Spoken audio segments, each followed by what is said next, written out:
All right, let's dive right into this explainer and look at something pretty wild. We're going to discover how a set of management theories from way back in the early 1900s is actually still governing our modern workspaces today. You might think business moves so incredibly fast now that century-old advice would be completely obsolete, right? Well, as we're about to see, the fundamental rules for organizing human effort really haven't changed all that much. It brings up a profound question about corporate longevity. What exactly is it that keeps a business thriving through literal decades of economic crashes, tech revolutions, and massive global shifts? Is it just blind luck, or is there some kind of structural secret to long-term sustainability? Well, the answer points us directly to this guy, Henri Fayol. He was a French industrialist and a top managing director back in the late 19th and early 20th centuries. And here is the mind-blowing part. The mining and metallurgical company he ran in central France, it still survives and functions today. And that's largely because he developed a highly specific set of management principles that built an unbreakable foundation. Look, if his company is still performing and profitable over 100 years later using these exact rules, we definitely need to learn from them today. To make sure we really grasp this, we're going to group his principles into 5 logical themes. First, who was Henri Fayol? Second, power and structure. Third, fairness and human relations. Fourth, order and team harmony. And finally, becoming a successful manager. Okay, moving to section 1, who was Henri Fayol? The engineer turned managing director. So Fayol wasn't just some academic theorist sitting up in an ivory tower. He was a guy on the ground. He started as a mining engineer and actually climbed all the way to managing director in 1888, eventually leading thousands of people. And because he was working for his own organization, he developed his administrative management theory through direct, real-world experimentation. He would come up with an idea, have his people implement it, watch the actual results, and then tweak things based on what actually worked on the factory floor. Over his lifelong executive career, Fayol distilled all that on-the-ground experience into exactly 14 timeless principles of management. These were eventually published widely in 1949, though he'd been using them for decades before that.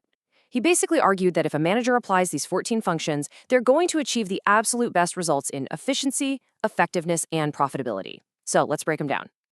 Section 2, Power and Structure, Building the Organizational Framework. Rather than just reading a dry list, I want you to think of these 4 principles as the rigid skeleton of a company. You've got division of work, which means specializing tasks to boost efficiency. Then there's authority. That's the right to give orders, sure, but it comes with strict accountability. Centralization is all about finding that delicate balance of decision-making power. And the scalar chain, that is your clear, unbroken line of communication running straight from the top down to the bottom. Now, to prevent total workplace chaos, Fayol believed heavily in unity of command. Simply put, an employee should receive orders from one superior only, just one. I mean, think about it. If you have multiple managers constantly shouting different instructions at a single worker, it just creates immediate conflict and totally tanks your efficiency.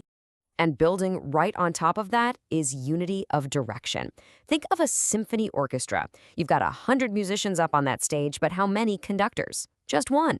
And because they follow every single movement of that one conductor, 100 different people perform beautifully. They are all following one single plan of action, aimed at the exact same objective. Let's shift to Section 3, Fairness and Human Relations, Dealing with People. We're moving from structural power to how human beings actually treat each other, because a system only works if the people inside it feel secure. Discipline ensures everything runs smoothly.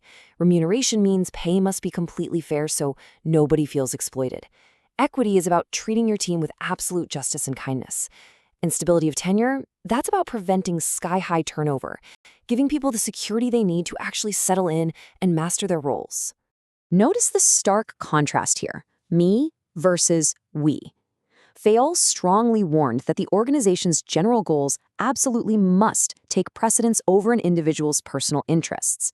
Whether it's a manager risking the company's health for a massive personal bonus or a group demanding perks that could literally bankrupt the firm, the collective survival of the organization has to come first.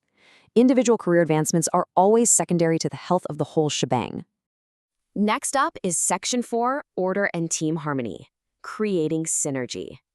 When a manager sets up a healthy, orderly environment, efficiency just naturally skyrockets. Take order, for instance. It means having the right person and the right materials in the right place at the perfect time. Our sources use a great analogy here. Would you ever store toxic paint in your kitchen right next to your food? No way, right? It would ruin the environment. The exact same goes for business. Everything has to be properly ordered. Plus, managers have to encourage initiative. You have to push your team slightly out of their comfort zones so they can originate and carry out new plans. That's how you tap into the real underlying potential of your workforce. And that builds perfectly to Fayol's 14th and honestly, maybe his most profound principle, esprit de corps. It's a fantastic French term that goes way beyond basic teamwork. It's about promoting a spirit that builds a profound harmony and unity. Fayol noted that in human cooperation, 1 plus 1 doesn't equal 2. Through the true spirit of teamwork, 1 plus 1 actually equals 11. It creates this absolute laser beam of unified human potential that can cut through any obstacle. Bringing it all home with Section 5, Becoming a Successful Manager, applying the 14 principles today. I want you to reflect on your own daily professional life for a second. Look at these checkpoints. Are you a troublemaker or are you a solution provider? Are you treating your colleagues with genuine respect and equity? Are you taking the initiative to keep learning? And most importantly, are you actively building that team spirit? I'm going to leave you with this final, provocative thought to take with you. Whether you're an entry-level worker just starting out or a top executive running the show, are you actively adding esprit de corps to your organization, or are you removing it? Henry Fayol proved over a century ago that mastering these human and structural dynamics builds companies that can literally outlive us all. So start implementing them, and let's see what you can build.